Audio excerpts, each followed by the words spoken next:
Welcome one, welcome all to the Snail Trail 4x4 podcast. If you like going off-roading in Toyotas, wrenching on Toyotas, camping in Toyotas, and maybe even poking a little bit of fun at Toyotas, and of course, hearing about how fantastic suspensions are in Toyotas, then this is the podcast for you. That's right, ladies and germs. My name is Tyler, and joining me on another episode, once again, is the one and only Mr. Hot Chocolate himself. How you doing, Mr. Hot? I'm good. I'm very well. Thank you. How are you? I'm doing good. I'm better now that I've got some food in me. Yeah. We just ate some wonderful Mexican food. Can we take a nap now? Yeah, right? Those nachos are so good. Yeah. I had a donkey dong or two. You did. A couple of them. You did have some donkey dongs in your mouth. Yeah, they're like brown sugary. They're super sweet dongs. Yeah, they are. They do have a little bit of a fire after kick. You made fun of me. Well, you were almost crying. I was in tears a little bit. I was like, seriously? I don't know what it was. The first one I had there, that had a kick to it. The second one didn't really have a kick at all. So I don't know if you just got the one hot one in the batch. Hot one in the bed in the whole jar. Yeah. Maybe. I don't think. There's a little bit of spice on the back end for me, but they're definitely not hot, but they're super sweet. They're like, that's like dessert. Yeah. Like it's not. Just have a bowl of that for dessert, please. Exactly. Yuck. Oh man. Anyways, so enough donkey dongs. If you guys want to know what we're talking about, you'll have to go back 2 episodes, I think is where we talked about last Thursday. I don't remember. We time traveled. We did them in reverse, so I'm out of order. Might have been on Monday's episode. Yeah. So yeah, you can go back and figure out what we're talking about there if you guys want to. This is a Thursday episode. Yes, it is. Sweet. I'm glad I got one right for once. There you go. Do you know what number it is? 277. So close. Six. No. Wait, what? 5? No. 377. There you go. You're a whole 100 off. Oh my God. It's one of those weeks. Yeah, man. So 377. Yeah. We're rolling right along, keeping this freight train rolling here for everybody, pumping out free content. So that's always kind of been a thing that Jimmy and I wanted to make sure that we did was we keep all the content free and not have like exclusive content kind of thing. So instead we do some other fun things. That we do. Yeah. So we offer some other benefits for people that want to support the show. And for everybody that does, thank you. It really goes a long way to keeping us interested in sitting down and hitting that big red button over there on the board. So on the Christmas tree. Yeah, on the Christmas tree. Yeah, we do have some hidden, what do you want to call it, content in a way. I mean, we have the list or the Snail Squad forum on Facebook. That's if you're true. not a member, then you're not in that. You're not able to get in. And then the stuff on iRate, we have a few forums over there that you have to be a Snail Squad member. That is true. Yeah, the treasure hunt tokens to get them 6 months in advance. You got to be a member. That makes sense. Okay. Yeah, a little bit, but the content that we create for the most part is all available and free. Yeah. So in order to help kind of keep us interested, we do fun things like giveaways. That we do. Each month. If you guys are new, just now picking up the podcast, 377 in, you're like, 377? That seems like a good show to start on. A good number. If you're just starting out, we do monthly giveaways. And so we are actually through February here. Finished February. We have finished February. So if you're listening to this, then you no longer have time to get in for February. No, you do not. You are donezo. But so February's giveaway, which was a really cool kind of gift package from Coastal Lighting, Walter, abrasives. There's a bunch of T-Rex tape in there as well. Some fun tape options from Lawless Corey. So yeah. We will get around to pulling that winner probably next Thursday. Yep, that sounds about right. We should have everything in from Patreon by then. Mm-hmm. And if you want to get in for this month's March's giveaway, just go over to irate4x4.com and you can sign up under the Snail Trail 4x4 forum there. So, yeah. We have 2 items that are up for grabs in a way that for March's giveaway. We're waiting. We've been waiting for one company to get back to us and tell us that they're in.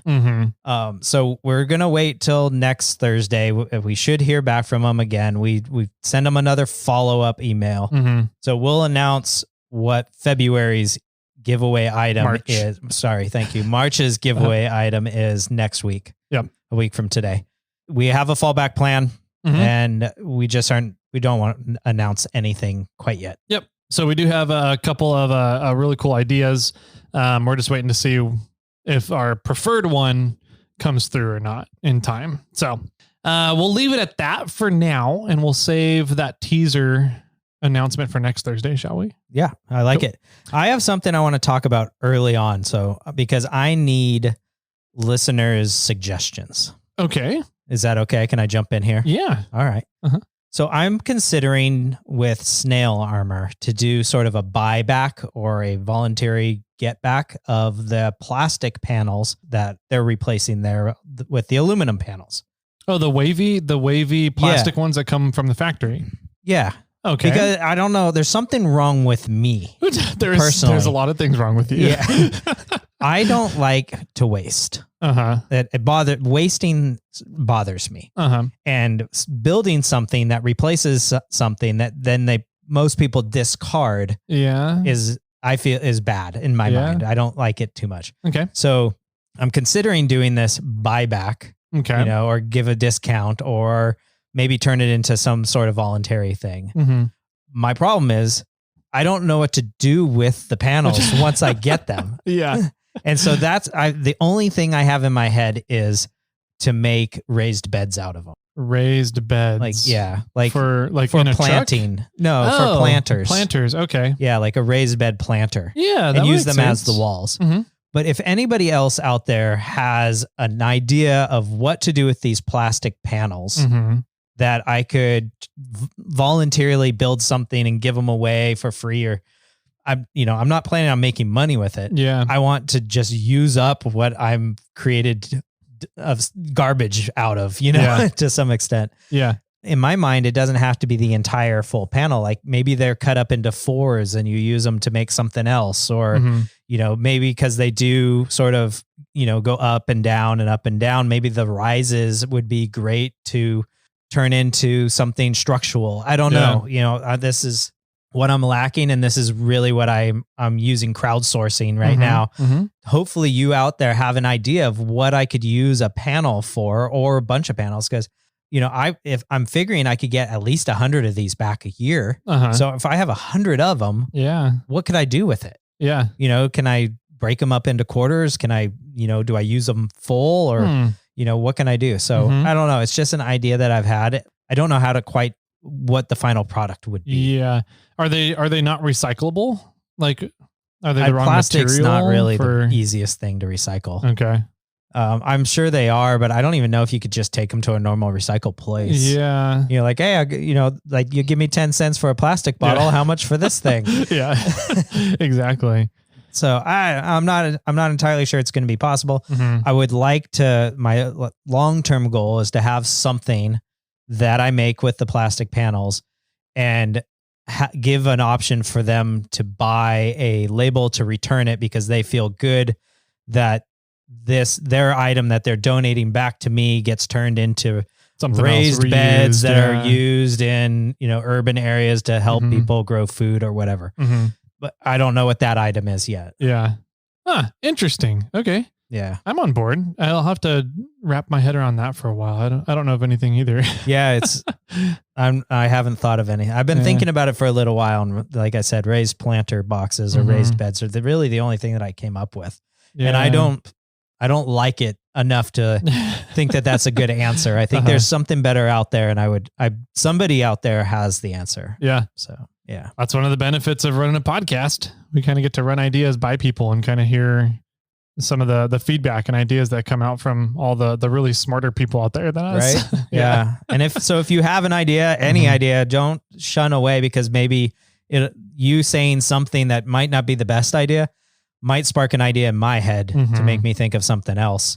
So feel free to write me on Instagram, Snail Trail 4x4. You can shoot me an email, Jimmy@snailtrail4x4.com. Sweet. I like it. Yeah, I'm a big fan of bringing the ideas to the table, right? Bring the people together and see what comes out of it all. Yeah, exactly. Yeah, I like it, man. Cool. Yeah. Thanks. All right, I'm done. Okay, I am too. See you later. End of show. No, so yeah, let's see. We did that. We don't have any voicemails. Okay. We could read a couple reviews, but I didn't prep them and get them ready. So do you want to ad lib? No, I'll just leave a break. Okay. Cue the elevator music.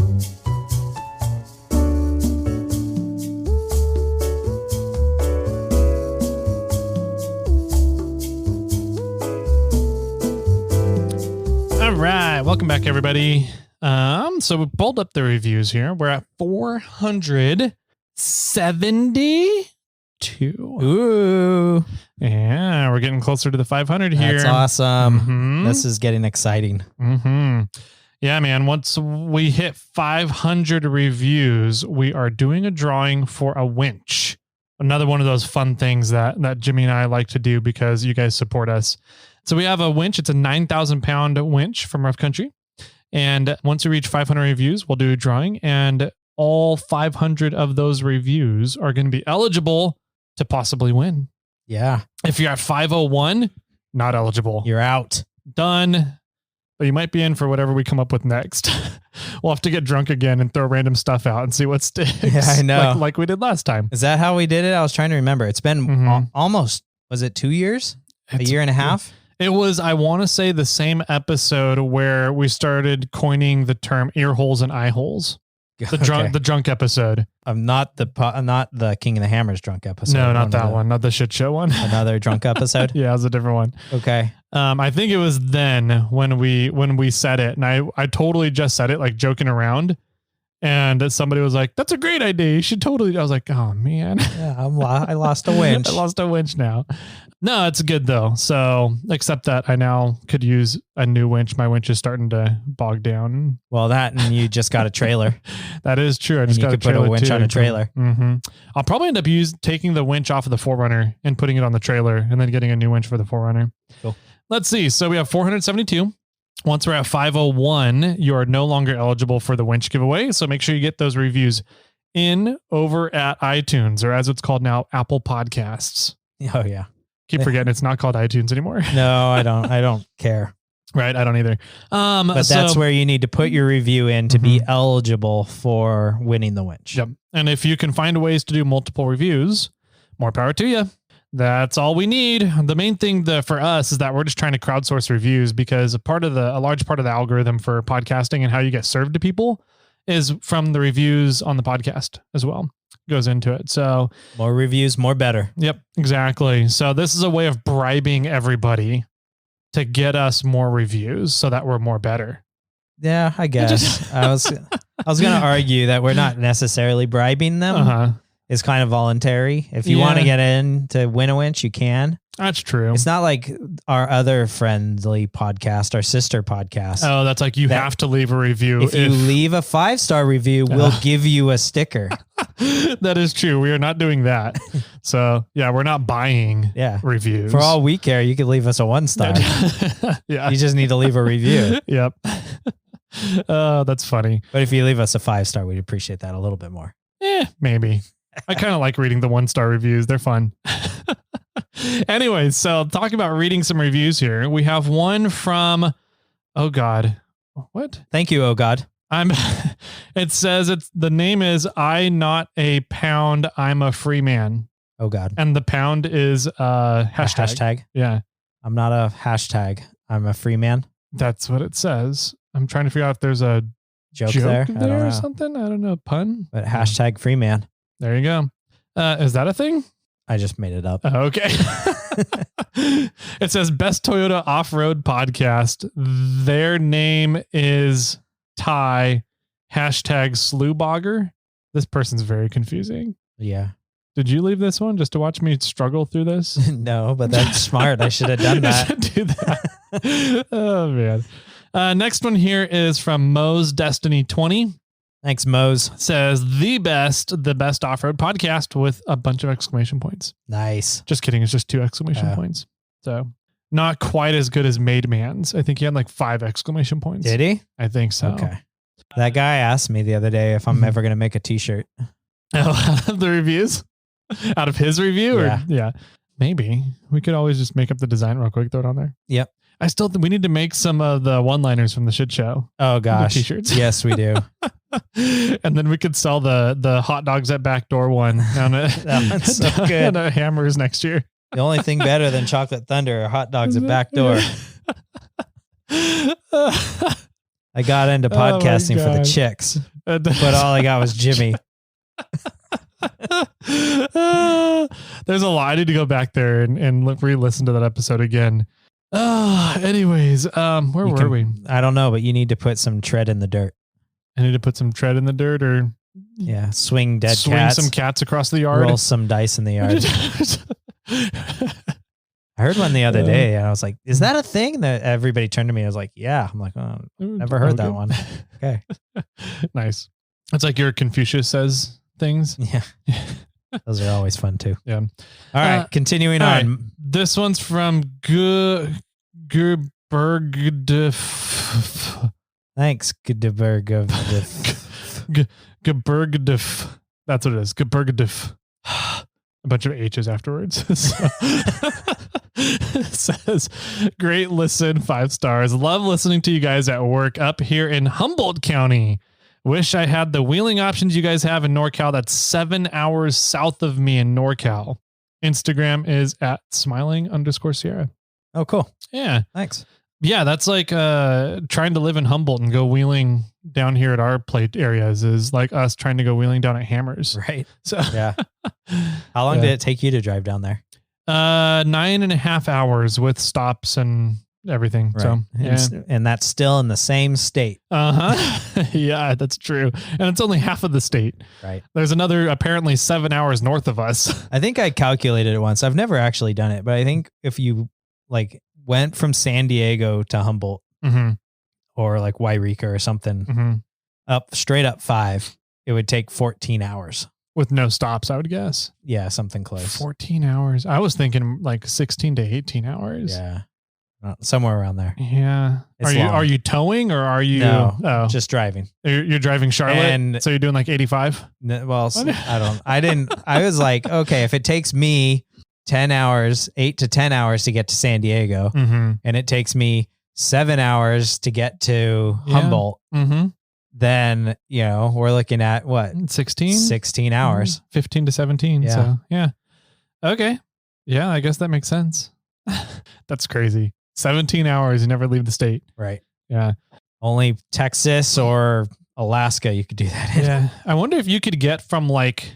Well, on the East Coast, you drive across like 10 states. Yeah. Well, I was thinking like in Europe.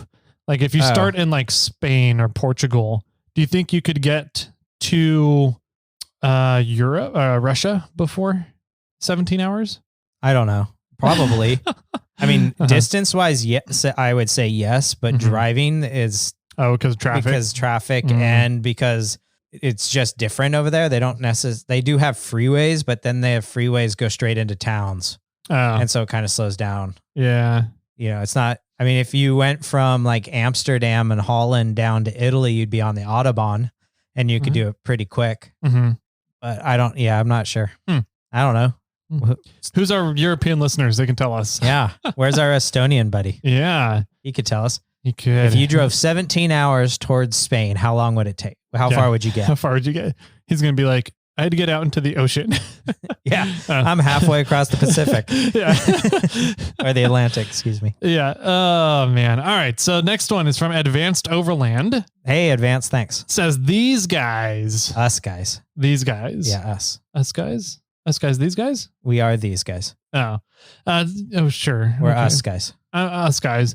I've been listening to Jimmy, Jet, and Tyler since the days of High Sierra 4x4. Wow. Hey, wow. Informative and completely Toyota biased, but we all have our issues. True. Yeah. Okay. I really enjoy the guests they interview. Give these guys a listen. Thanks. Yeah. That's awesome. I like it. So another listener back from the High Sierra 4x4 days. Yeah. Jeez. Hopefully 4 years ago, 5, almost coming up. 4. Past 4. Yeah. Yeah. Barely. Are we past 4? Well, didn't we do it last November or October is when we started when there? we started at High Sierra. Yeah. Okay. That's fair. Because we were there for like 6 months, right? Yeah, about 6.5. Man. Yeah. So hopefully Advanced Overland. Hopefully you enjoyed the episode with Greg we just did. Yeah. He was fun. Fun to get back on a microphone and get in a studio here. Catch up with him, see what he's been up to. Just let him talk for a while. Yeah, pretty much. We probably could have just left. Well, he said he could talk to a wall. I think he proved it. Yeah. We could just put a recording into the background of us going, yeah. Mm-hmm. Uh-huh. Yep. Mm-hmm. Sounds good. Totally. Yep. Oh, man, Greg, we love you. So, yeah, that's do it for reviews for today.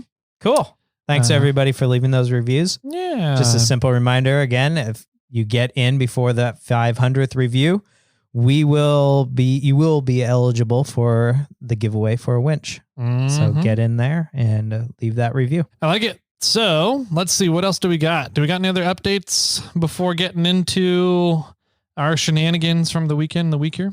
The only other update that I have is that I am fully registered for Cruise Moab and Rubathon. Ooh, you're way ahead of me.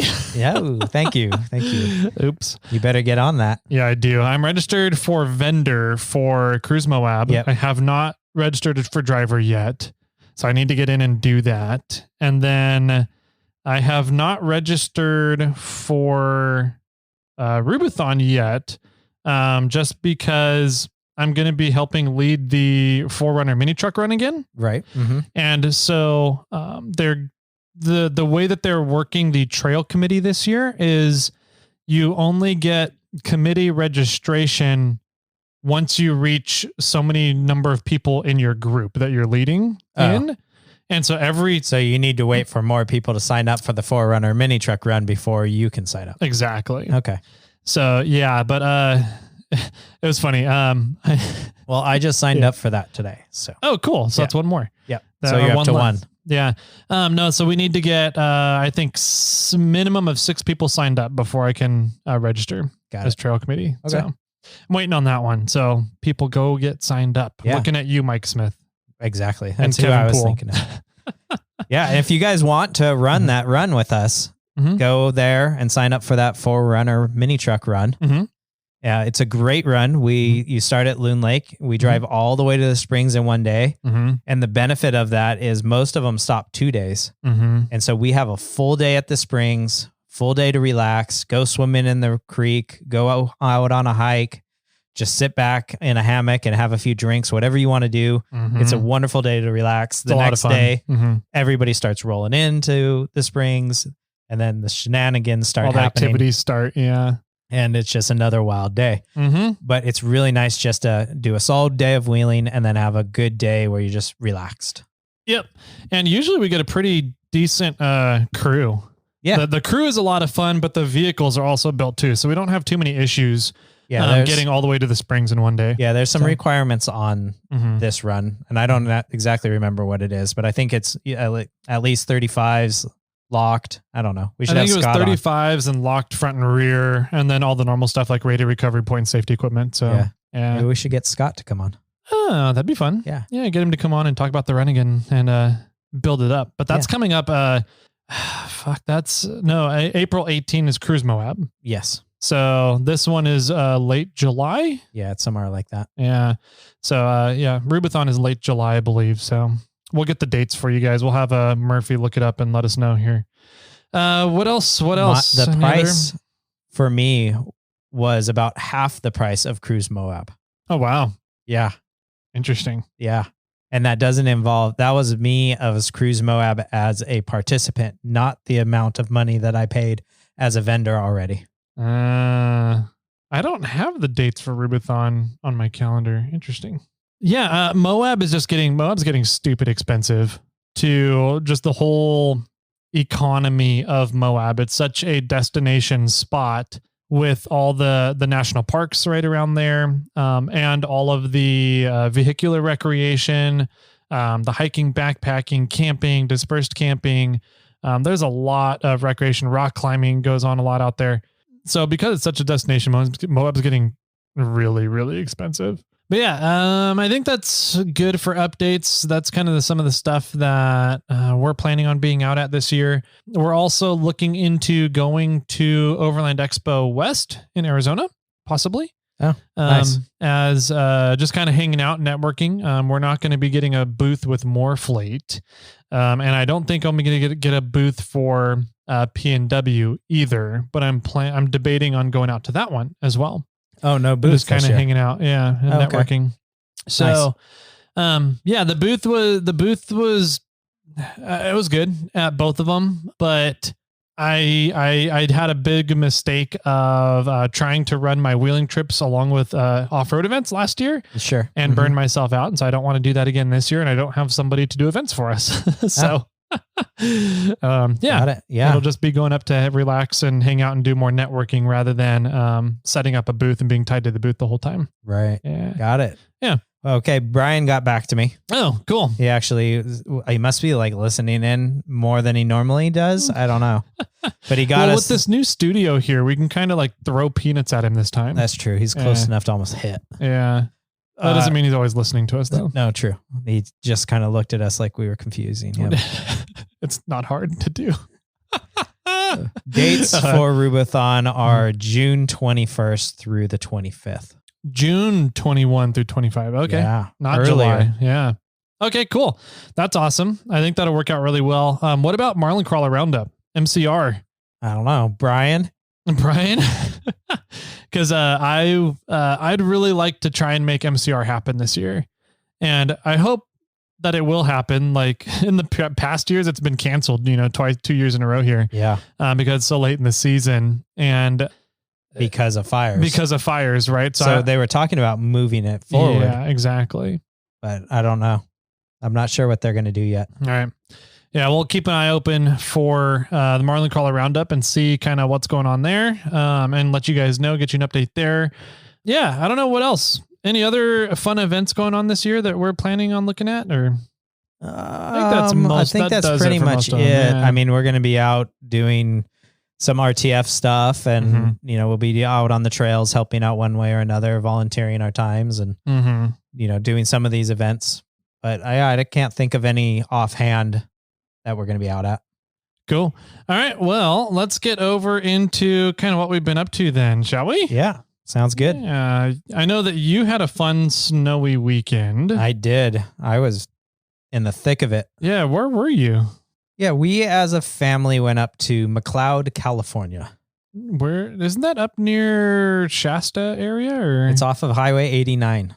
89. That's up Truckee. Truckee starts, 89 starts kind of in Truckee and then it goes up north from there, right? And then curves over towards Shasta and hits Highway 5. Oh, I didn't know it curved all the way over and hit 5. Yeah. Interesting. Okay. Yeah. So just before you get to Shasta City, you turn off on Highway 89 and you go maybe 5 minutes ish down Highway 89 and right off of Highway 89 is McCloud, California. Okay. So we were there. The assistant's step grandfather passed away. And so we went up there for a funeral, and gotcha. And the service was fine. It was a great service. It was on Saturday, and the assistant took Monday off of work, and the plan was to stay Sunday and Monday and sort of just relax. Oh, nice. And then we looked at the weather. Yeah, how'd that go for you guys? It was fantastic, actually. It was a lot of fun.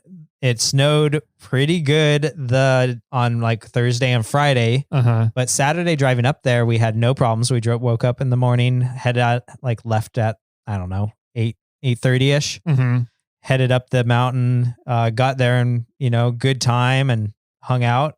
It was just cold, but it was fine all around. Saturday woke up. So you guys were camping or? So were we rooftop tenting it? What were you doing? So we were supposed to stay at Grandpa's house. Okay. Up there in McCloud. But one of the family members got there before us and reported that the house is really cold and they turned on the heater and the heater's not working. Oh no. It's 36 degrees in the house. Oh, wow. Okay. And so they assumed, or they guessed, that the propane was there was no more propane. Okay. which would make sense. And so they said that they turned on, I guess it was an electric oven and electric range. Okay. And so they turned those on to try to start warming the house up. Jesus. Okay. And then they found out that the plumbing lines were frozen. Oh. So they didn't have water or couldn't go to the bathroom. Wow.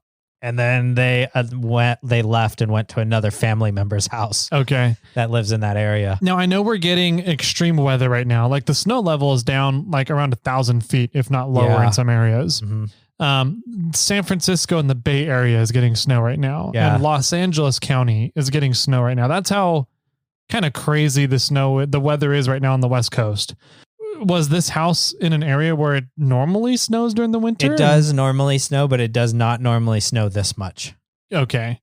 So it's never this, like they said it snows like 15 days a year. Okay.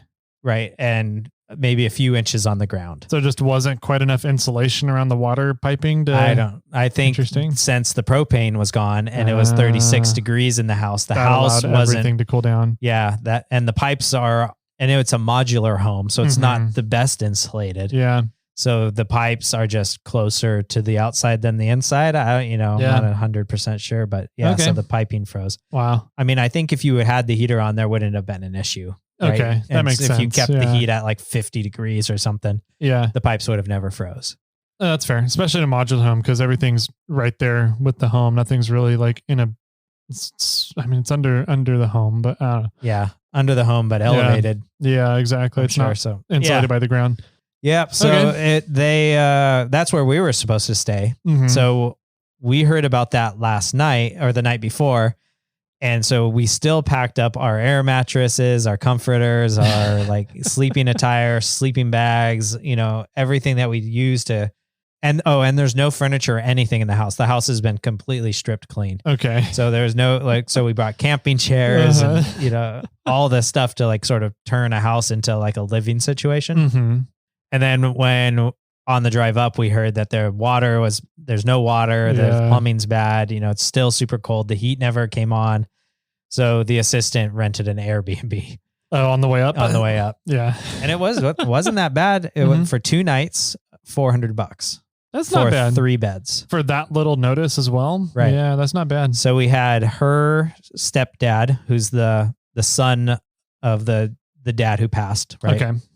And then his fiance, the assistant, and I, and the mini assistant all crashed at the Airbnb. Nice. Yeah.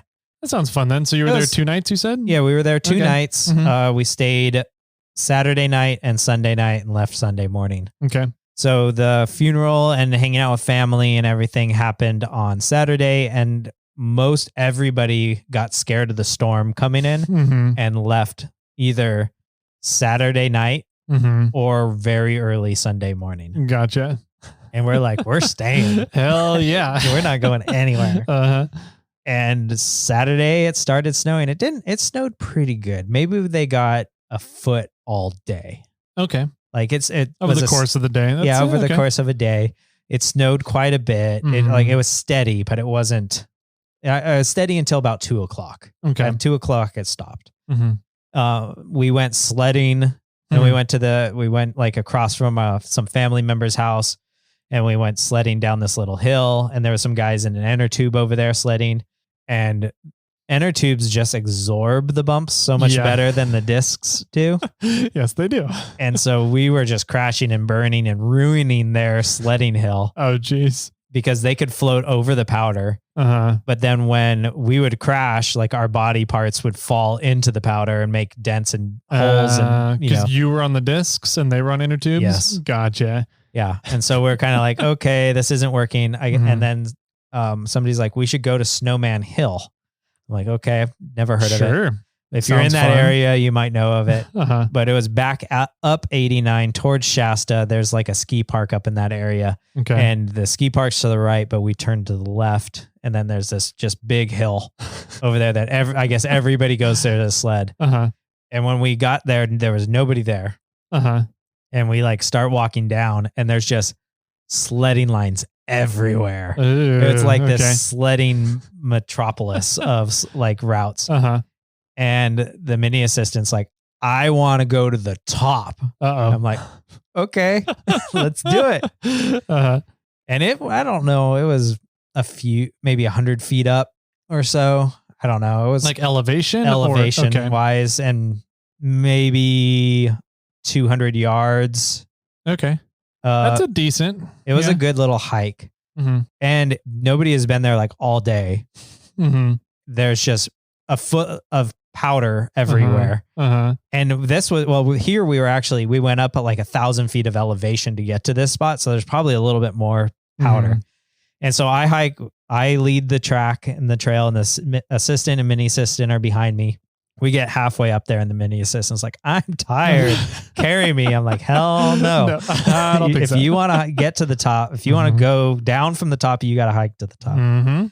So she's like, okay. And then halfway from there, she got tired again. And then halfway from there, she got tired again. Right. And eventually I'm like, it's only like 10 more feet. Like we're just going to that tree and then we're going to stop. Yeah. So we get up to the tree and then I'm like, okay, I weigh the most. I'm just going to plow all the powder out of the way and down. And I'm going like 1 mile an hour. Right. And I'm like swimming, pushing powder out from, to clear this, path. and this is you could visibly see that this is a run. Like people have done this. It's not like I'm making my own.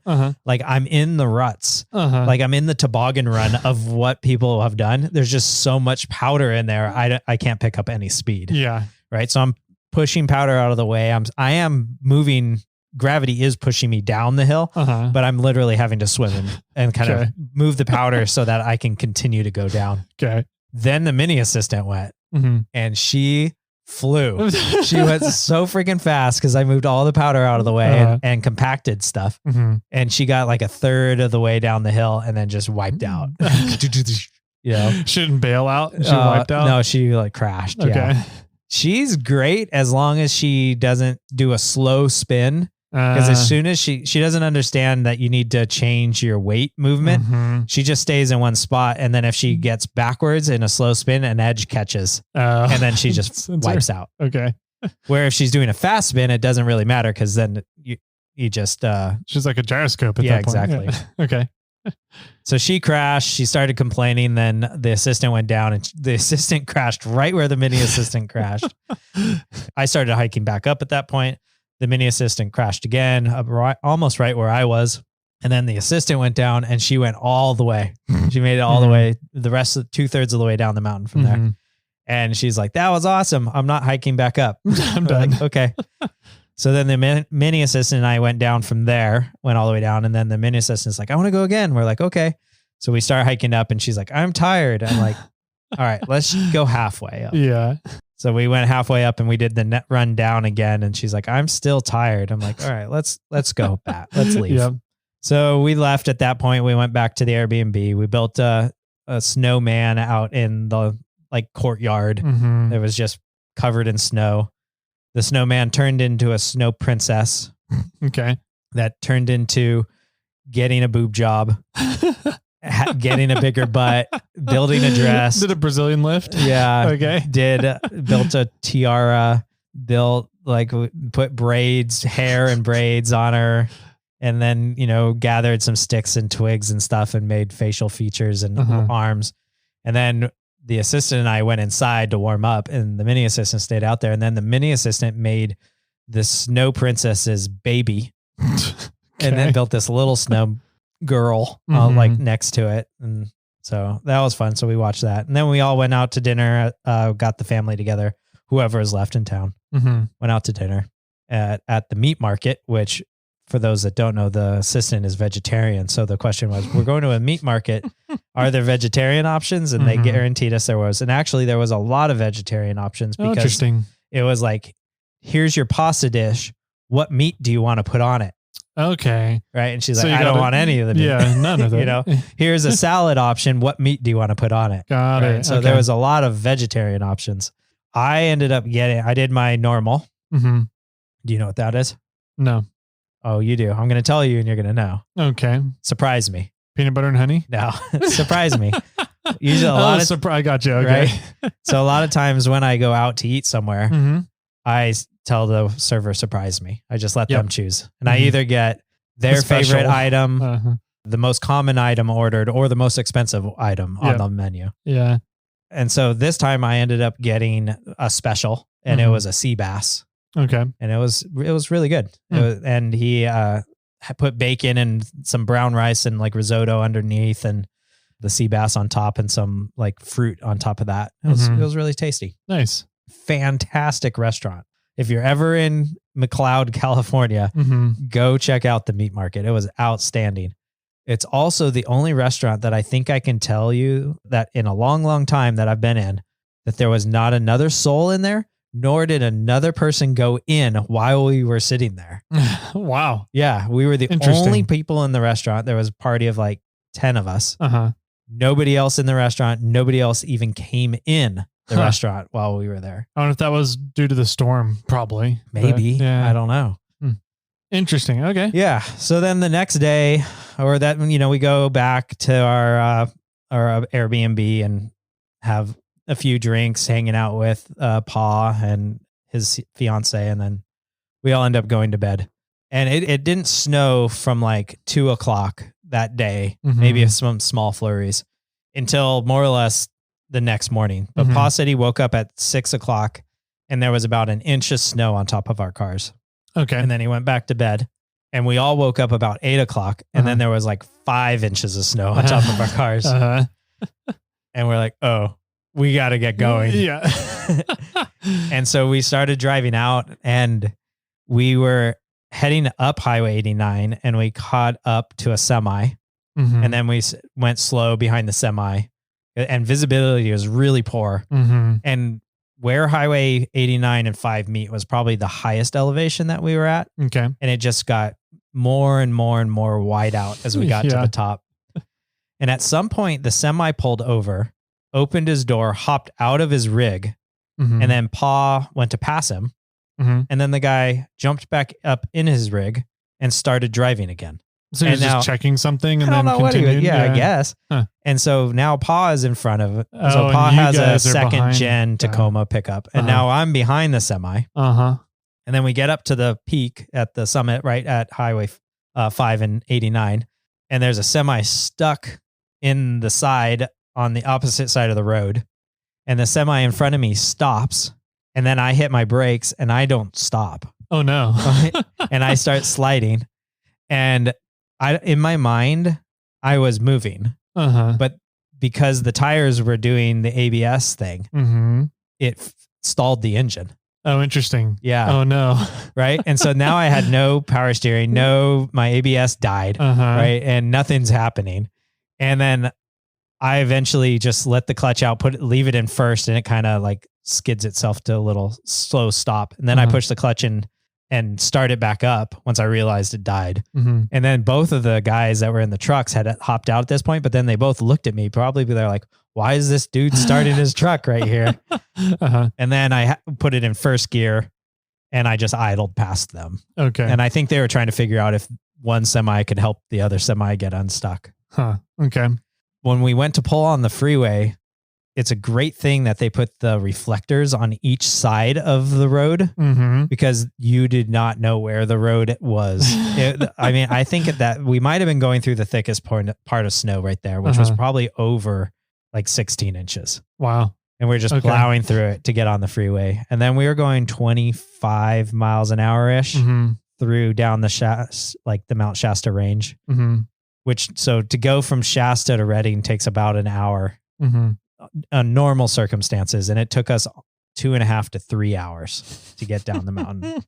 And there was cars spun out right and left, and like CHP's officers all over the place. And I pulled up next to a tow truck pulling a semi up a hill because it didn't have the momentum to do it itself and was spinning out.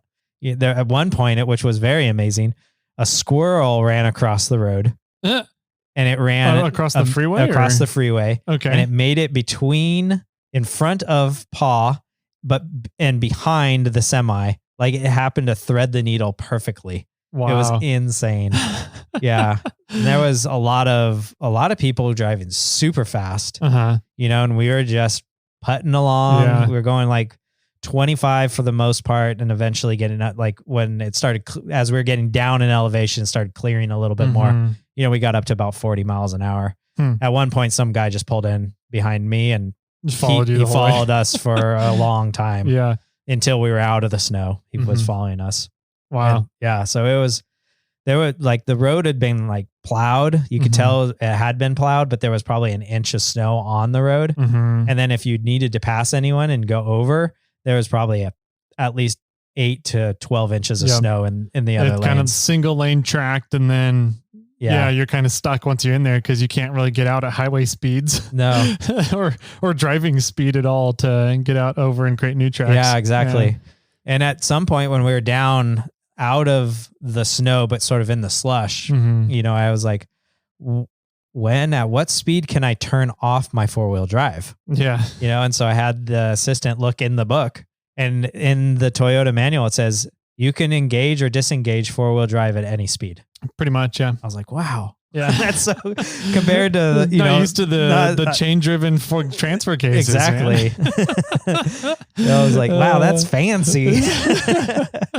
But that's funny. Yeah. So it said you don't need to push in the clutch. So I just let off the accelerator and turned it from 4-wheel drive to 2-wheel drive. And I heard the little click, and then saw the light go off and drove away in 2-wheel drive. Yeah. Nice. It was nice. Yeah. But yeah, so that was spoiled. It was that spoiled with 1990s technology, or 1995 technology. No, well, spoiled with the 2016 technology compared to my 1990 technology. Well, yeah, but the shifting on the fly has been around since 96, 97. Yeah, sure, maybe late 90s. Not in my truck, not in the crawler. No. So, but it was fun. I mean, it was a little white knuckly. It was slippery. It was, you know, we were just driving down the road, and if you hit a little bit of a snowdrift, your whole truck goes wild. And, you know, I was following Pa, Grant, you know, the assistant's stepdad, and I think he stressed himself out more. At some point we got on the phone, and I really wanted to say, like, hey, you want me to get ahead of you so you can just follow me? Yeah. You know, cause it is a lot easier just to follow. But I didn't ask, and he didn't ever state that he wanted it. I also assumed that, you know, he lived up in McCloud. You know, he's from that area. And so he has a lot more snow driving experience than I have. But yeah, it all in all went well. We all got home safe. We all had a great time. Driving home in the snow was absolutely gorgeous. It was white out conditions, and then sometimes it was thin and you could see for a little while, and it's just snow covered everything. And I don't know. I had a lot of fun driving home in the snow. I thought it was a blast. I was like, oh, maybe we should leave. You know, maybe it'd be wise to just, you know, when it was like 2:00 on Sunday, I was like, you know, now's the time to leave. Yeah. Would be a great time for us to go. And it would have been, but you wouldn't have got the adventure. I wouldn't have had the adventure, and I wouldn't have had the fun driving in the snow. Yeah. And if I was by myself, there's a few people that were on the side of the road that I would have stopped and given a hand to, because I knew what was coming. Like, I looked at the weather, and I packed my Morphlate. I'd packed my compressor. I've packed my toe straps. You know, I packed, you know, the welder. I didn't have one of those, but I packed, you know, a lot of snow recovery stuff in case I got stuck or in case somebody around me got stuck. Yeah. And we were lucky to get through 5 while it was still open. Wow. Also, because they do close it, and you have to drive the opposite way on Highway 89 for a while. And then you turn and you do some road out towards Lassen, and then you turn another way and you go into Redding. Yeah. So we were lucky to get off of the mountain when we did. Yeah. Because they were closing the highway when we got down on the other side. They were just starting to close the highway when we got down to that point. Yeah, you got lucky. There was, and I don't know if you've been following social media at all. No. But like, I don't want to say Sacramento, but up the hill. So Highway 80 and 50 out of Sacramento up the Sierras has been a complete nightmare. Oh, I'm sure. Because they shut down the highways, both of them, Saturday evening. And then everybody just started trying to find routes around the closures. Yeah.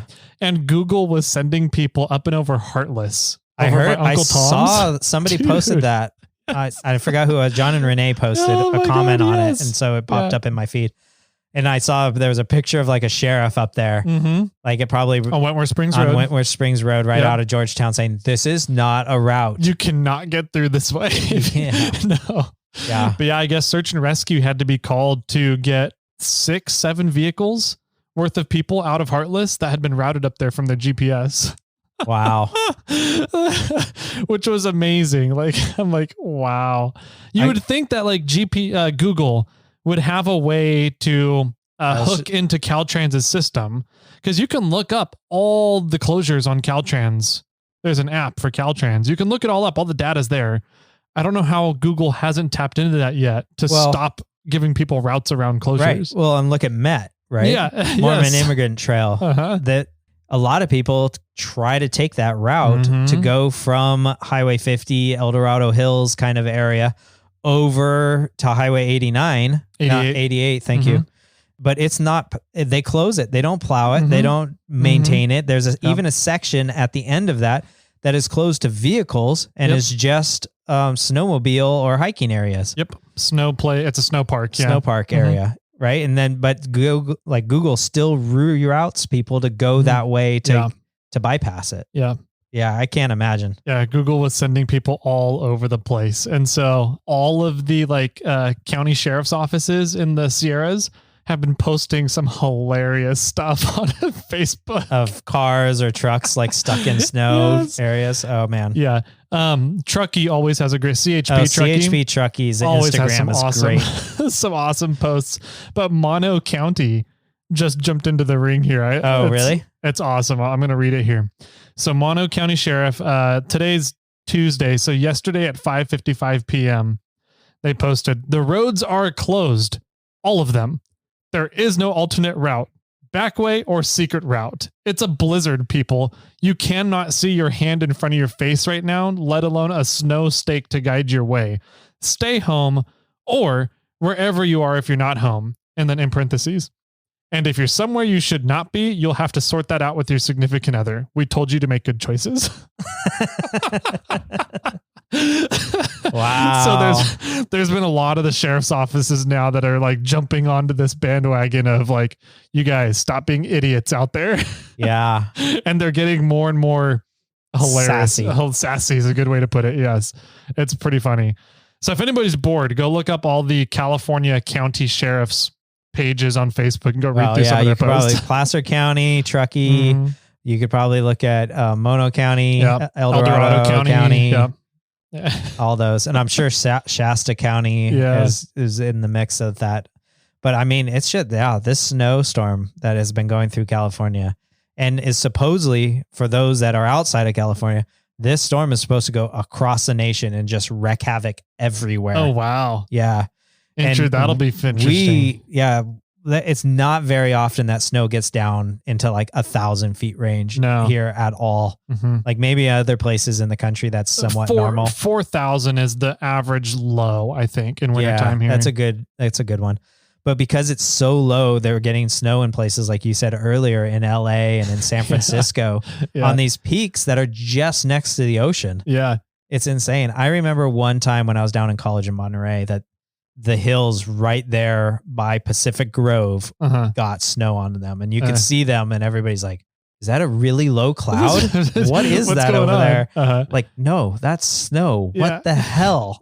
Why is it snowing there? Yeah. So anyways, I've been having a blast with it. Oh, I'm sure. How's been NorCal 4x4 rescue? Oh, so freaking busy. It's busy. There's a lot of rescues. We literally just have people going out whenever they have spare time and just driving around like Pollock Pines and Georgetown. And there's spin outs all over the place. There's people in ditches all over the place. Like you can't even really like keep up with the help requests. You just have to go out and just start patrolling areas right now is what it's turned into. I saw one, it was like some person said, "I have a lowered car and I just can't make it to my house. Can somebody help me get me to my house?" Yeah. And they just are like leaving their car at the grocery store. Yeah.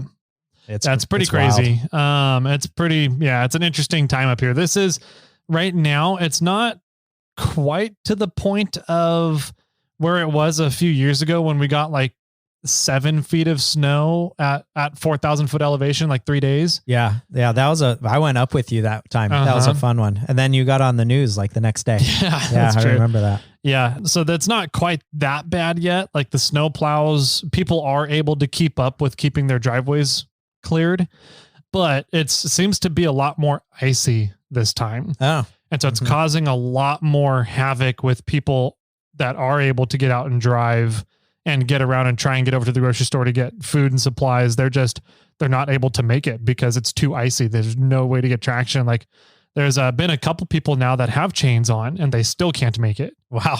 It's crazy. Yeah. So that's just how cold and icy it is right now up here. So, and it's interesting because like California doesn't get super crazy weather like that. That's the reason why you live in California. So nobody's used to this.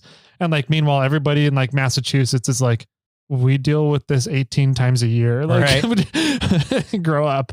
Yeah. So I don't know. For sure. It's fun for me. I'm going to be getting together a lot of the storm season this year kind of inspired Rubicon Trail Foundation to put together how do you prepare for winter recreation out on the Rubicon. So we're going to put together, I'm going to go up and shoot a video with John Arns and Ken Hauer about, what are things to consider when going out and playing in the snow. And so it'll be really fun to kind of get that out and put that up on RTF's website and kind of get it out there for people. And it's just kind of a reminder that, if you want to go play out in these weather systems, it's totally doable, but you need to be prepared. Oh, 100%. You need to be over prepared. Yeah. Well, and that's like, what I was sort of just saying is I knew I was going up in this situation and I packed, air down and air up options and tow straps for if people do get stuck. Yeah. And we had food and water and all of our camping supplies for the most part, because we were planning on camping in a house. Yeah. But that didn't end up working. Yeah. But we were more than prepared. Yeah. And we were doing the buddy system. Yeah. Buddy. Exactly. So I just looked at the weather while you were talking. And we have until it's supposedly showers today, Tuesday, Wednesday is sunny, Thursday is partially cloudy, Friday is sunny, and Sunday, Monday, or Saturday, Sunday, and Monday are all raining. Nice. Sweet. Which means more snow. Yep. Yeah. And I was getting worried that our snow season was kind of done. Oh yeah. I thought that we were kind of done with it after January. That reminds me, I was going to tell you about my apricot tree. Oh yeah. I was meant to ask because we were getting towards the end of January and I was like, it doesn't look like there's any more storm systems in the air. And I meant to ask you while we've been recording, hey, what's your tree doing? Yeah. So for those that have kept up with some of the sagas, my parents moved into my old house, right? They cut down the apricot tree. No. So I haven't been able to report on it because I don't have it anymore. That's hilarious. Wow. Yeah, they're going to put a small barn or shed there. Okay. They couldn't relocate it like they did the other tree? It never really produced fruit or anything. It was a great indicator of the seasons that we could argue about. But I can tell you, by driving up Highway 99 all the way up into Chico and through Chico, everything is in bloom out there. So that's all the trees are blooming around my house too. And I was like, oh, I guess winter's done. Yeah. And spring's coming and we're in spring now. And then this massive storm front came through and I was like, oh, I guess we're not done with winter yet. No, I saw a thing on the news where they were saying that almond prices are going to go skyrocket because it's prime season for the flowering of almond trees. And they're all getting destroyed. They're all getting destroyed because of the weather, and no bees are going out because bees won't go out of their hive unless it's over 50 degrees. And it hasn't been over 50 degrees. So no bees are out there pollinating and all the rain and everything's killing all the flowers. Oh, geez. And so almonds are going to skyrocket in price.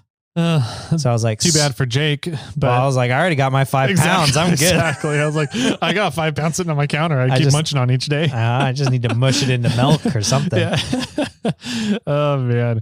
That's funny. You can use I wonder if you could change, morph your shop press into an almond press. Probably. If there's enough, if 20 tons I think you have to grind it though.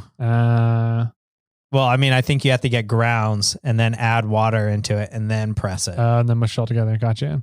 And Okay. that's how I think I would do it. I don't know if that's actually how it's done. Okay. Just Fair. clarify. Okay. That's fair. I would have just taken an almond and put it in the press and then smushed it and see what happened. I don't know. I know when I throw peanuts in my mouth and I chew for a very long time, I get peanut butter. But I don't know. I mean, I don't know how to make almond milk. Yeah. What? Never mind. I'm not going to say it. I'm not going there. More about peanuts. No, I was going to ask about donkey dongs. Oh. Bring those back into the conversation. If you chew the dong long enough, I don't know. What does that turn into? Anyways, Lorenzo. I know. Let's see here. So what did you do this weekend? We haven't talked about that because I know you went up to the snow. I did. So with me thinking that winter was over, I've been talking about I'm going to take the rig out after King of the Hammers. Yeah. I'm going to take it up to Ori and start the disassemble process. But I've been waiting for the shipment notification of our joints and coilovers for the suspensions. Okay. And I got the shipping notification. Woo! Finally. Yeah. And that's awesome. So that's one of the secrets I've been hiding and I haven't been telling you. Okay. Nice. So I knew that when we ordered everything that the shocks were the long tail. Mm-hmm. So we knew that ordering it, but it's only been a month. It wasn't really too bad. And actually the thing that held it up was the joints from Summit Machining. Okay. Apparently she had a lot of orders. Yeah. And so we got put in the queue and our order got fulfilled when it got fulfilled. But Brian has had the coilovers for a while and he's been building them. Oh, cool. And so you're going to use your Bilstein coilovers. I am. But I'm using the rad flows that Brian is providing with the kits, with the 3-link kits that he does. So he also tunes them. Yes, he does. So he's had the coilovers. He's been working on tuning them. And once he heard from Summit Machining that they were going to be sending the joints and shipping them out on a certain day, then he pulled a set of the coilovers out and got them all set up and tuned. And sent those as well. So sweet. Both of those were the kind of the last parts of the puzzle for the suspensions to get shipped. Those are officially shipped. I have tracking numbers. I think they're going to be in early next week. I don't think we've even told the audience that we have received all of the the kit. We have all the brackets because we haven't opened it yet. It got jumbled around in the warehouse move, but it's up on a pallet right now. Yeah, up on the shelving, so we can take a look at those as well. Because I know that's one thing I have been wanting to really look at because I've seen pictures of Brian's brackets and our good buddy of ours, Forerunner Dave, just got done with his front 3-link that he got from Brian, 4-Wheel Underground, and he's been sending pictures of that. And I'm like, oh yeah, it looks good. Yeah. And it's looking like it's turning out to be really good too with the clearances. He's not doing have to do too much to make the clearances work. Right. And how much flex and articulation he's getting out of it all. It's crazy. It's pretty impressive. Yeah, absolutely. So, we have the brackets in. We've had them in for about 3 weeks, 3.5, 4 weeks, something like that. And so now we're officially about a week away from having all the joints and the coilovers. So I now need to get moving on the axles and finish up the axles. But we'll get into that a little bit. So I thought that we were done with snow season. Yeah, sure. Turns out we're not. Nope. And so I was like, I'm going to take the forwarder back out. So I went up, I had an opportunity, reached out to us from the Gold Hills Posse, Chris Olaf, who's president over there. They go up and do a snow patrol on Mormon Emigrant Trail. And essentially what it is they set up near kind of the plow area where it starts getting difficult, so that they can get as many cars coming through as possible. And they just kind of stop and say, hey, is this your first time up here? They can stop the minivans and just say, hey, I don't think you really want to be up here. Right. You're not getting over to Kirkwood from here. And so just kind of monitor and report feedback of how many cars come through back to National Forest Service, El Dorado National Forest, and hand out motor vehicle use maps so that people know which roads are open right now under the snow for over snow travel, and where the cutoff is for the snow park. Smart. So that people in 4x4s aren't going up and ruining all the snowmobile trails. Nice. Good. So that's kind of the job of the snow patrol. And what's really neat about it is the El Dorado National Forest gets $26 per volunteer hour in grants from the OHV fund. Oh, wow. Okay. Yeah. So with that, if we have 10 people working, 5 hours, that's 50 times 26. Whatever that comes out to. A good chunk of money. It's a good chunk of money. And turns out, so from all of the volunteering that the Gold Hills Posse does, just them alone throughout a year, pays for 3 El Dorado National Forest Rangers salaries. Dang. Yeah.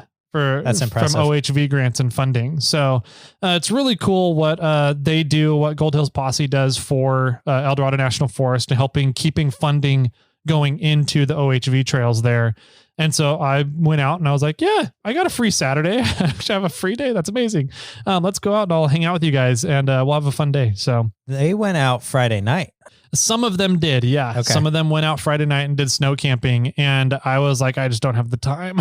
Right. There's other stuff I need to get done Friday. Okay. And so I went out Saturday morning with the other group that was going to meet up with the Friday night group up on Mormon Emigrant. And it was interesting. For the most part, the road was plowed, but it was plowed with a fresh 3 to 4 inches on the ground. Okay. And so up to a certain point, and there's a big main road that comes and tees into Mormon Emigrant Trail called North-South Road. And North-South Road is in heavier snow years, it can be difficult to get to North-South Road because there's a big elevation change to get there, right? And so we got to a point maybe half a mile from North-South Road, and all of a sudden there was just a massive traffic backup. Okay. And there's people, taking up both sides of the road. Everybody's heading one direction. Nobody's coming down the hill yet.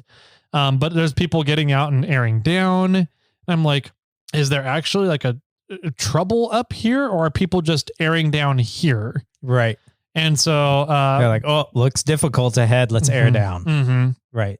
And so our group kind of pulled over to the side and aired down and then sat there for about 20 minutes later afterwards, and nothing is moving up ahead. And there's 40 cars ahead of us. Okay. And so I'm like, was it a Canadian standoff? No, it wasn't. There was actually some people were stuck. Okay. There was a couple of stock Tacomas out there with no lockers or anything. And it was just aired up and it was just icy. And after that little plow spot, all of a sudden it stopped being plowed. And now you've got 4 feet of fresh powder. And so it went from ice rink to fresh powder.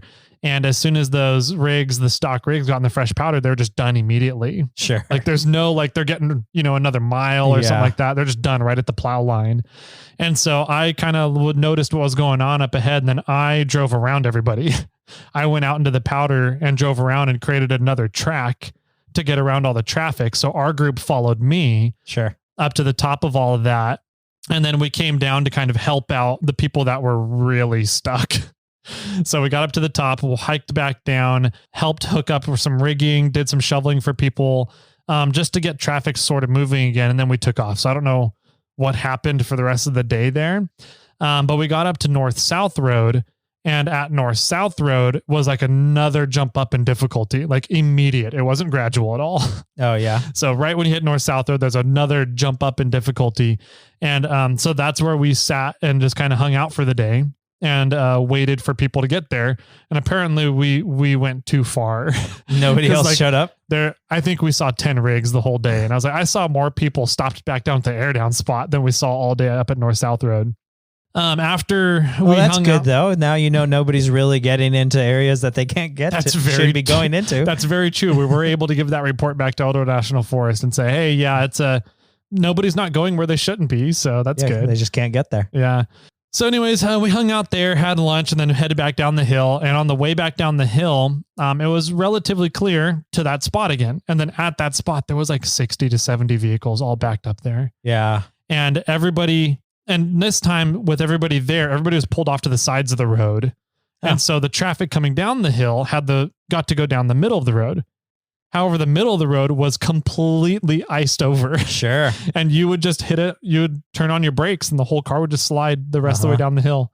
So there was some people that were sliding down the hill completely out of control. There was some people that were kind of somewhat, they knew how to handle and would, let their tires turn a little bit to slow down, like gearing some down, then put on their brakes, start sliding, and then let them turn again. Yeah.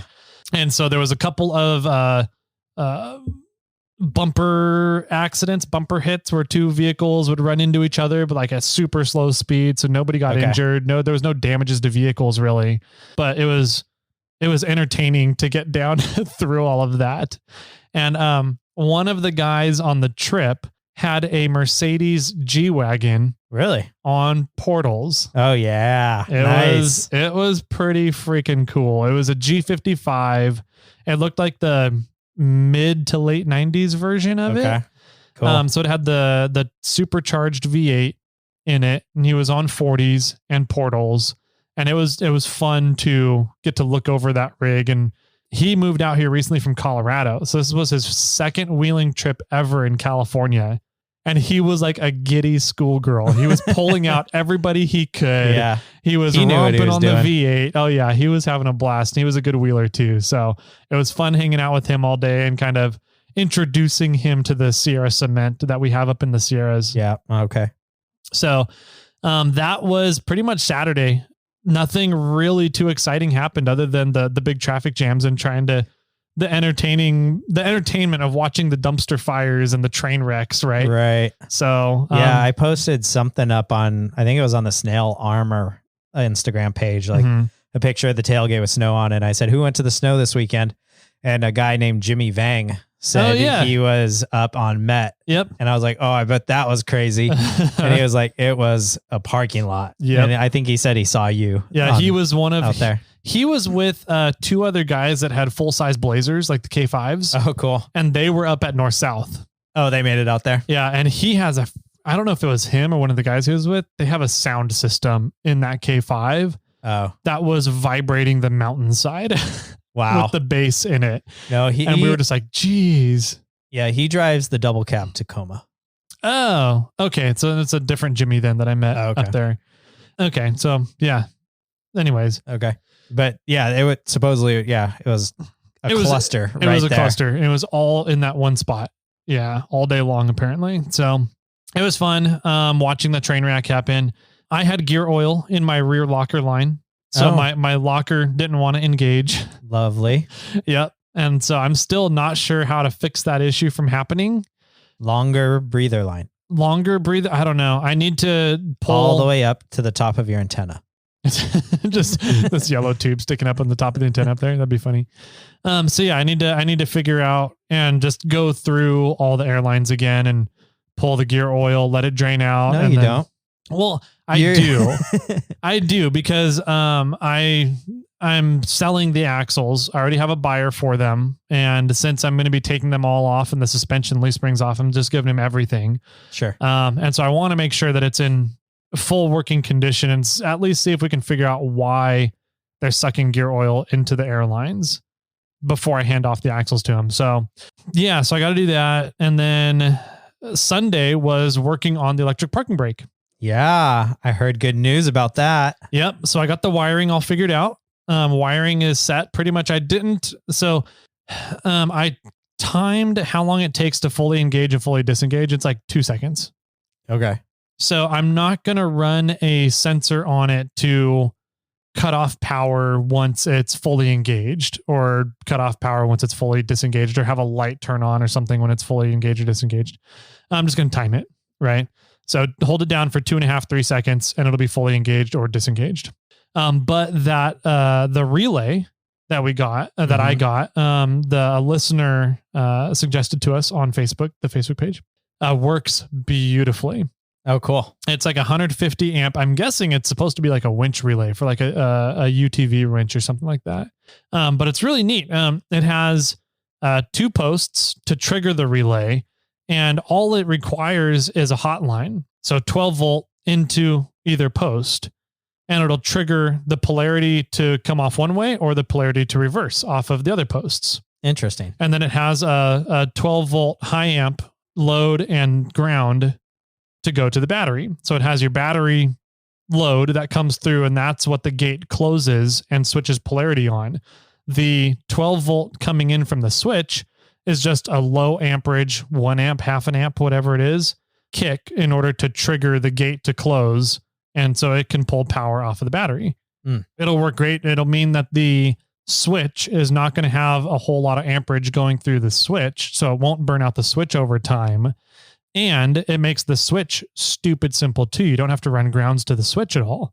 Okay. You just run one load off of your battery, or you can run it off of a hot wire under your dash somewhere, and the fuse panel inside the cab. You can find one of those that's always hot and plug a hot wire into there, and then have 2 hots coming off to the posts on the relay. Sweet. Yeah. That sounds so much easier than spending $700 on a computer. Yes. Way, way easier. So I'm going to be sending back the wiring harness and computer to Will Wood. I sent them a couple of emails the way they told me to, and I still haven't heard anything back from them. So I'm just kind of like, really? I'm done talking or trying to talk with you guys about this. Yeah. So, yeah, we have a fix for the Will Wood electric parking brakes. Cool. Well, that's good news. And then I spent the rest of the day trying to make a fucking template, caliper template, the bracket for the caliper brackets for the parking brakes, because the mounting plate comes off the caliper at a weird angle, and it creates a ton of leverage to the axle. And so I'm like, if they just rotated the mounting holes, would that be 45, 50 degrees? Yeah. So that they're equidistant from the axle, you could create a bracket to the axle that's way stronger than one that's way out, and it's creating a big leverage point off of the axle now, the way it's set up from them. And I'm like, who designed this? What is this mounting plate for? Like, what? Yeah. Somebody designed it this way intentionally. What was their intention? Yeah, I know. I was trying to figure out how to explain how the bolt holes, they're not parallel or I don't know, perpendicular to the axle. I don't know how you want to say that. Well, essentially the mounting holes, the way most brake brackets are set up, the mounting holes are equidistant from the axle. Correct. Okay. Yeah. From the center point to the axle to the first hole is equal to the center point of the axle to the second hole. Mm-hmm. And in this case, it's almost twice as long. Yeah. To the second hole. And it's farther out, like they're angled so that both holes almost line up towards the axle, and one is close to the axle. They're almost in line with each other. Yeah. Yeah. That's a great way to explain it. And so I'm like, how do you create a caliper bracket for the way this mounting plate is set up? I was like, what are they thinking? I couldn't figure it out. So I probably did 20 cardboard templates to try and figure out how to put it in there and create a bracket the correct way. And finally I came down to something that I think is going to work, but it's going to require at least 1 to 2 gussets on it.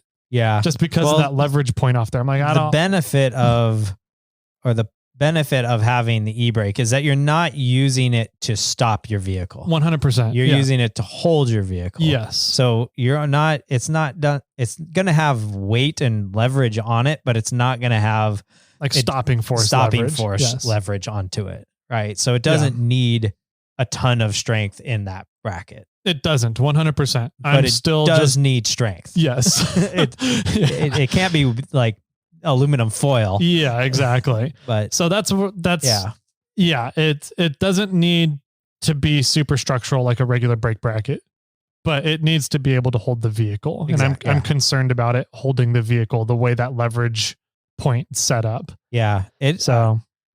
I believe you when we were texting, but I really want to put it on a disc brake and see it for myself. Like I saw the photos you were posting and I get it, but I just can't, it just seems so weird, right? It's like, it is so far off from being lined up well on an axle. Yes. It's very bizarre. Yeah.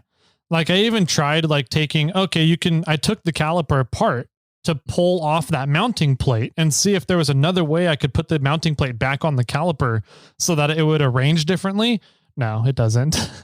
It just doesn't make any sense whatsoever. And it took me a while to wrap my head around it before I was just like, I guess we just have to build a bracket according to this. I don't know. It was maybe very frustrating. For drive shafts. Maybe. Right. So anyways, that was the rear axle is almost done. I have a template that I'm as happy as I'm going to be with to make the brackets. So all I really need left on the rear axle is seals and then that PVC insert to hold the drive slug in place. Okay. And then the rear axle is going to be all set, ready to go. So my goal is to put in time this weekend on the rear axle, get that done. At least get the correct seals that I need ordered up, get the PVC part for this drive slug, and then finish up the brackets and get the brackets welded on for electric parking brakes. And then the front axle, I need to cut the WMS on it. Okay. In order to cut the WMS on the front axle, I need to go get knuckles. Oh. So I'm going to make a trip over to Reed Racing tomorrow, Wednesday. Okay. Which is yesterday, if you listen to the podcast. And pick up some Super Kingpins from them. Cool. So that I can hopefully cut the WMS this weekend. And then once I have the WMS cut, then I can order the custom shafts. And then the idea and the goal will be hopefully the custom shafts will be in by the time Ori is done putting everything together. And then next week, since we have most of the parts in, I'm going to hand everything over to Ori, I think. Ooh. So yeah, that's exciting. Super exciting. So that's kind of the update on suspension, axle, all that. I also have another quick update. Okay. Will it be quick? I hope so. Okay. You know Rovi, Adobo 4Runner? Not really. Okay. I don't know if you've met him. I have never met him. Okay. So Rovi, he has a really nice 5th gen 4Runner, and he just bought pretty much my Bronco. And not only did he buy pretty much my Bronco, but he posted it on Instagram. Okay. And so I gave him a virtual finger. I was like, I hate you. Never talk to me again, pretty much. Okay. And he ended up texting me the next day, 2 days later, whatever it was. And he goes, hey, my sales guy that sold me my Bronco has another one coming in. Oh. Yeah. Down Is it a hard top? Uh-huh. Really? 4-door hard top, Badlands Sasquatch package. No way. With the mid interior package. And literally it is exactly what I ordered for my Bronco. To the color? Except it's metallic green instead of the cactus green that I ordered. Oh, okay. Which I like the metallic green better, but the wife likes the cactus green better. Got it. And it's going to be her car. Right. So I called the sales guy and was like, hey, what's going on with this Bronco? Yeah.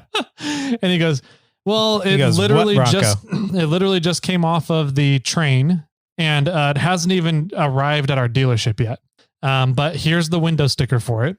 And I was like, cool. It's listed on your guys' website as $67,000. I was like, my pre-order was $57,000. And this is pretty much exactly what's going on, what my order is. And so I was like, yeah, can I get the window sticker? And he gave it to me. And that was the window sticker was $57,100. So they're doing a $10,000 market adjustment on it. Wow. And I'm like, God. So I explained to him what's going on. I was like, dude, I've had this Bronco on order since March 11, 21. It's coming up on 2 years here in a week and a half, whatever it is, a week. And I'm like, I haven't gotten anything from Ford. I haven't gotten any of those like free gifts that they've been handing out to all the Bronco orders. And I was like, and I've been told now I'm pretty much not getting one and they're taking away the price protections. It's all kind of bullshit. And he goes, yeah, it's been really frustrating. I was like, is there any way that you would be willing to help me out with this Bronco? And he goes, tell you what, since you're a buddy of Rovi's and it's a referral coming in from somebody that I made a sale to, I'll only do $5,000 on the market adjustment. Okay. And so I'm like, at $5,000, that puts me net better than ordering a soft top and then buying a hard top right aftermarket. Okay. Yeah. So I was like, because what are those? Those are like $7,000 to my door pretty much would be the aftermarket hard tops. So I was like, all right, so 5,000 is better than 7,000. I was like, all right, I think we're going to move forward with this. Let me talk to the wife real quick and I'll get back to you. He goes, okay. I called the wife and the wife goes, well, don't we also have a $2,500 credit from Ford? Oh. And I was like, that's a good question. I mean, we do, but I don't know if it says under certain stipulations have to apply to pick it. But one of the stipulations is if you pick any other vehicle that is on a dealer's lot than what you ordered and you cancel your order, they'll give you the $2,500. Yeah. So I called Earl back up and I was like, hey, Earl, how does this $2,500 work? Is it like essentially a gift certificate from Ford to the dealer? And so you guys get it and it's just like cash to you. It's like a reimbursement, a refund from Ford, right? On the sale. And he goes, yeah, pretty much. And I was like, okay, so are we anywhere in the realm of being able to use this if I cancel my order and buy your guys' Bronco? He goes, I'm not sure. Let me look into it. He goes, yep, we can do that. Okay. So now you're $2,500 above. $2,500 above market adjustment, above the sticker price. Mm-hmm. And so that's where it's going to land. Okay. And I'm getting the Bronco finally. Oh, wow. Yeah. So it's in Richmond, California. Once it gets delivered on the truck to Stockton, then it's all mine. It's just a matter of going down and picking it up. Nice. Yeah. So any idea when that's going to happen? I don't, hopefully this week, but my schedule is also packed this week. So it might be this weekend while I'm trying to bang out the rest of the axle stuff this weekend. True. So I don't know yet when I will officially have it in my hands, in my possession. But it should be soon. Oh, cool. So are we going to need to change the name of the podcast? Possibly. Broken, what is it? Broken Rack and Pinion podcast. Yeah. Anyways. Well, that's good news. Congratulations, I guess. I mean, it's been a long story of hearing how Ford sucks, but you actually, after, complaining about them, you're still going to buy a Ford? Yeah, because we can't find anything else that she wants. That's the big problem, and she's the boss. So yeah, in this case, yeah. Yeah. So we'll get it in, and that's hopefully the Bronco saga is finally coming to an end after 2 years. Wow. So yeah.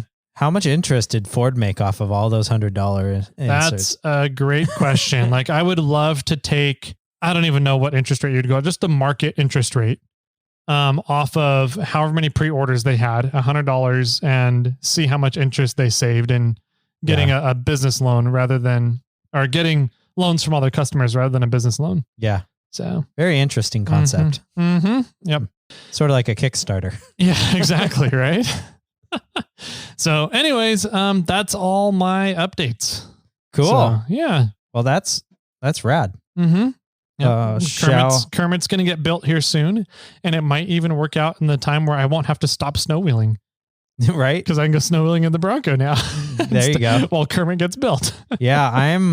I had plans to start ripping Bobcat apart last week, but I didn't get to it. So this week I'm hopefully on Friday, I'll have a little bit of time. I wasn't really planning on being out of the area on Monday, but it just happened that way. So I'm kind of a day behind on my life. Yeah. So hopefully Friday I rip out the power steering setup in Bobcat. Okay.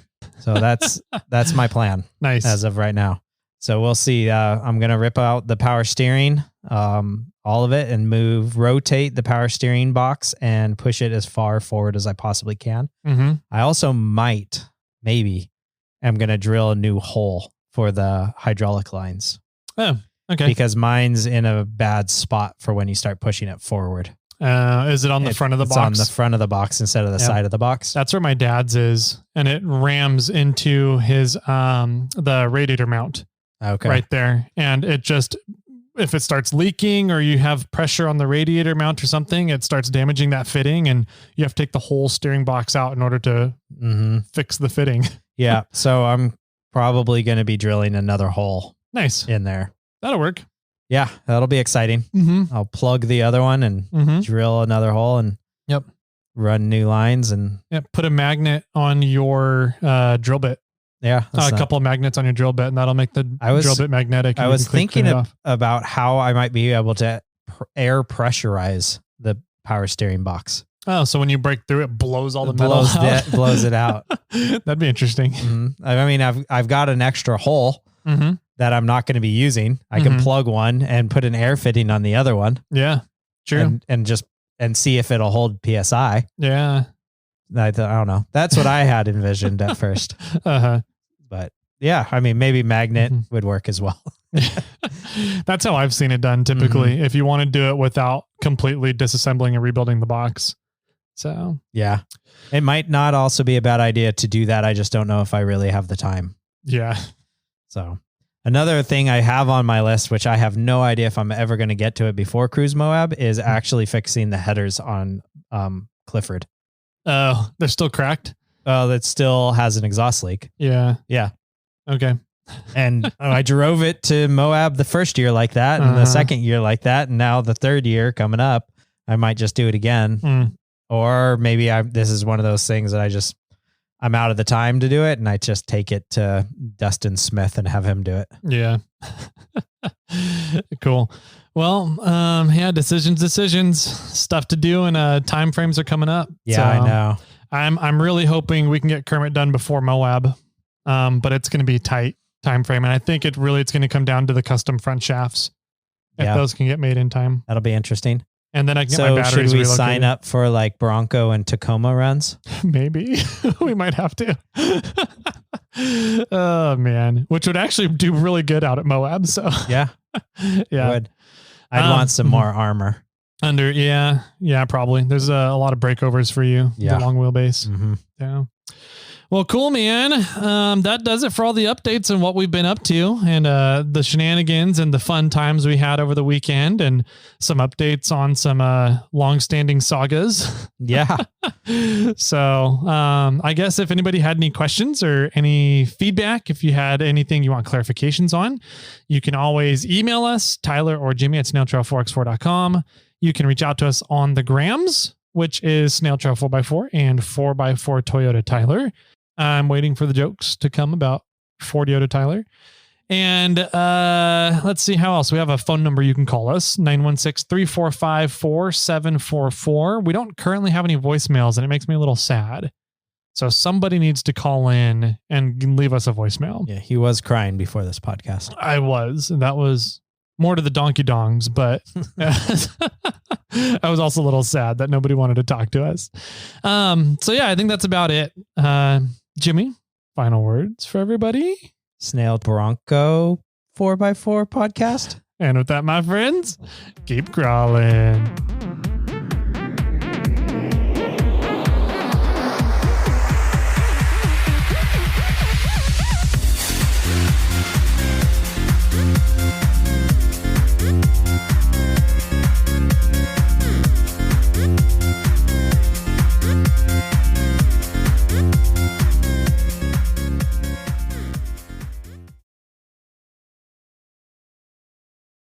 I got one for you. Okay. What side of the tree do most branches grow on? The outside? Yeah. Nice. Man, you're on a roll. That's like the two in a row? No, but it's two that you've gotten in the last 25 or so. I'm on a roll, man. It's what we do.